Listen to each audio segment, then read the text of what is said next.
আবার এদিকে কি মেম্বার হইতেছে বয়রা, কানে কম শুনে, আবার বয়সও হইতেছে মেম্বারের বয়স চাইতে অনেক বেশি। ঠিক আছে, হয়তোবা এই জায়গায় তৃতীয় কোনো পক্ষ মানে কোনো স্মার্ট বয় এই সুযোগ নিয়ে আস্তে করে ঢুকে পড়ছে। এইটা যখন হয়তো মেম্বার টের পাইছে। এই বয়রা লোক, মাইক মসজিদ মাইকে কি ঘোষণা দিছে তুমি জানো? ছিল চেয়ারম্যান সাহেব সারাদিন পরিষদেই ছিল। শোনো, তাকে আমি বলেছি আমার এলাকায় মানে আমার ওয়ার্ডে কতগুলো বিধবা আছে। মাইক মসজিদ যে ঘোষণা দিছে এতে তুমি নিজেই বিধবা হয়ে যাবা। শোনো, চেয়ারম্যান সাহেব আমাকে খুব ভালোবাসে, তিনি সবাইকে বলেন আমি খুব যোগ্য প্রতিনিধি, তিনি আমাকে খুব ভালোবাসেন। আরে ধ্যাৎ, কি হলো, তুমি রেগে যাচ্ছ কেন? আরে মাইক মসজিদ যে ঘোষণা দিছে আমি নাকি তোমার উপর রাগ কইরা ইন্দুরের বিষ খায় আত্মহত্যা করার চেষ্টা করছি। তারে আমি গুলি করে বাইরে ফেলবো। এত বড় স্পর্ধা, এই কথা বলে মিথ্যাবাদী। আমি তাকে বাঁচতে দিব না, আমি তাকে খুন করব। আহা, তুমি এত অস্থির হয়ে না তো, তোমার এখন রাগ কইরা দোকানে যাওয়ার দরকার নাই। এত রাতে কিচ্ছু করা লাগবে না, তুমি ঘুমাও, আমি দেখতেছি কি করা যায়। করে মজনু, চা দিতে বললাম, চা দেশ না কে?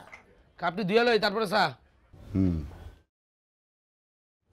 বাসু আফজাল, এই যে মেম্বারের বউ বিষ খাইলো, মেম্বার বউ বিষটা খাইবো না কেন? এই যে বিষ খাইছে, এই বিষ খাওয়ানোর পিছনে কিন্তু অনেকগুলা কারণ আছে।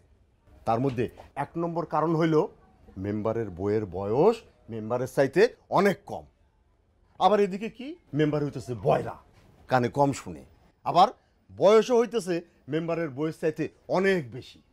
ঠিক আছে, হয়তোবা এই জায়গায় তৃতীয় কোনো পক্ষ মানে কোনো স্মার্ট বয় এই সুযোগ নিয়ে আস্তে করে ঢুকে পড়ছে। এইটা যখন হয়তো মেম্বার টের পাইছে তখন হয়তো পোলাটারে বাধা দিছে। এই ঘটনা হয়তো মেম্বারের বউ জানার পরে কি হয়েছে, সে মনের দুঃখে অথবা ঘটনার ধামাচাপা দেওয়ার লাইগা মেম্বার ইন্দুরের বিষ এনে রাখছিল বাসায়। এই ইন্দুর মারার বিষ মেম্বারের বউ বুঝছস? কাকা, আরেকজনের বোর সম্বন্ধে না যাই না, খারাপ কিছু বলা ঠিক না কাকা। এই মজনু, মেম্বার বউর লিগে যে তোর দরদ উতরাইয়া পড়ছে, মেম্বার বউ যে বিষ খাইছে নিশ্চয়ই তোর কোনো হাত আছে। ওই তুই আসলে একটা গ্রিঙ্গি, হ্যাঁ? মানুষের কিছু শুনলেই ওটার কোন সময় গ্রিঙ্গি কইরা বড় করবি, মানুষের লগে লাগাই দিবি, এটা ছাড়া তোর কোনো কাম নাই। হ্যাঁ আরে ভাই, আমার ভাগ্যটা ভালো, আমার বউ চইলা গেছে, মেম্বারের বউর মতন বিষ খায় নাই।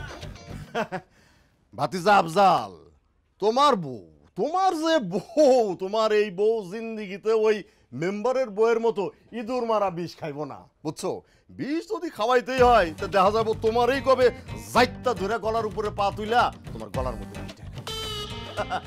শুকরিয়া আদায় করো যে তোমার বউ তোমারে না মাইরা চইলা গেছে, তার মানে তোমার জীবনের রিস্কটা কাইটা গেছে। এখন তুমি আনন্দের সাথে জীবন যাপন করো, বুঝতে পারছো ভাতিজা? এই যে ঘটনাটা ঘটে গেল তাতে মেম্বারের মান সম্মানটা কই রইল?